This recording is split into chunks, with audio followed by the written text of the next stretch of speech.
Au nom du Père et du Fils et du Saint-Esprit. Amen. Viens, Esprit du Seigneur, viens, nous t'attendons.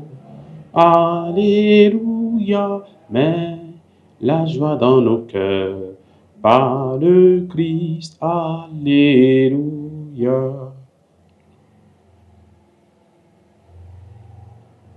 Évangile de Jésus-Christ selon saint Luc.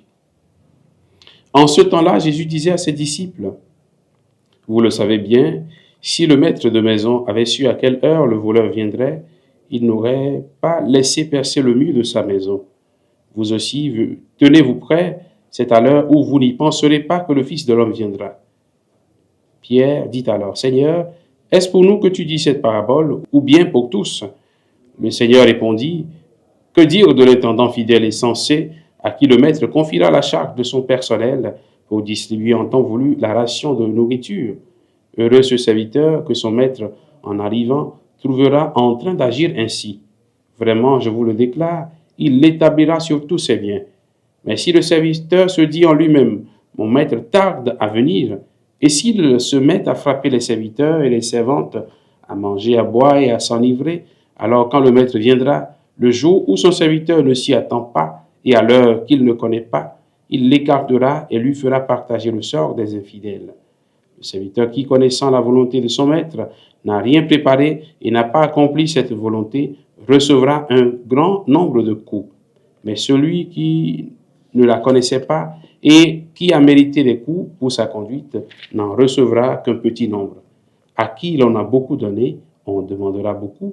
À qui l'on a beaucoup confié, on réclamera davantage. Bien-aimés de Dieu, frères et sœurs en Christ, nous sommes aujourd'hui le mercredi 22 octobre et nous faisons mémoire de Saint Jean-Paul II, cette grande figure de notre temps.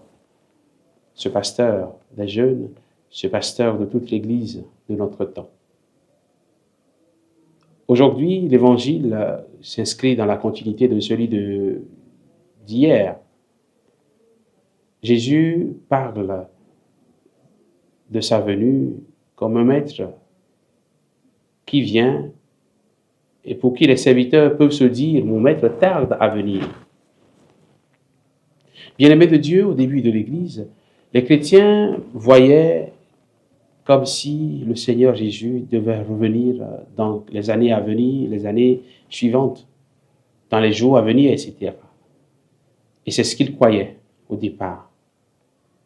Et nous, aujourd'hui, après 2000 ans, nous pouvons nous dire, le Seigneur a dit qu'il revient, mais 2000 ans sont déjà passés, il n'est pas encore venu. Va-t-il encore venir? Si nous avons la foi, nous pouvons continuer de croire, oui, le Seigneur sera là. Mais si nous n'avons pas la foi, nous pouvons même dire, nous pouvons tourner en dérision cette parole du Seigneur en disant que ce sont des paroles volatiles, sans aucun sens. Pourtant, la parole de Dieu est vraie. Même si le maître tarde à venir, c'est certainement à cause de la conversion de nos cœurs qu'il attend. C'est certainement parce qu'il veut nous donner du temps pour que nous puissions nous reprendre, pour que nous puissions nous relever sur le chemin, pour que nous puissions rester en éveil, pour que nous puissions être prêts à l'attendre, à l'accueillir quand il sera là. Nous devons également savoir que le temps de Dieu n'est pas le nôtre. 1000 ans pour Dieu, c'est comme un jour, et un jour, c'est comme 1000 ans pour Dieu. Le temps de Dieu n'est pas le nôtre, et le Seigneur décide d'agir quand il le veut. Ce n'est pas à nous de chercher les jours ou l'heure. Nul ne connaît le jour ni l'heure. Le plus important pour nous, c'est de rester en éveil, de faire confiance au Seigneur qui a dit qu'il sera de retour. Faisons confiance donc. Demandons au Seigneur de grandir dans la foi et de faire confiance au Seigneur qui a dit qu'il reviendra. Pour chercher ceux qui lui font confiance, ceux qui grandissent dans la foi en lui. Demandons-lui cette fois au cours de cette journée.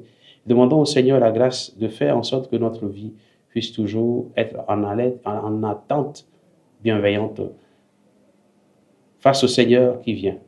Demandons au Seigneur cette grâce-là et qu'il nous bénisse en ce jour au nom du Père et du Fils et du Saint-Esprit. Amen.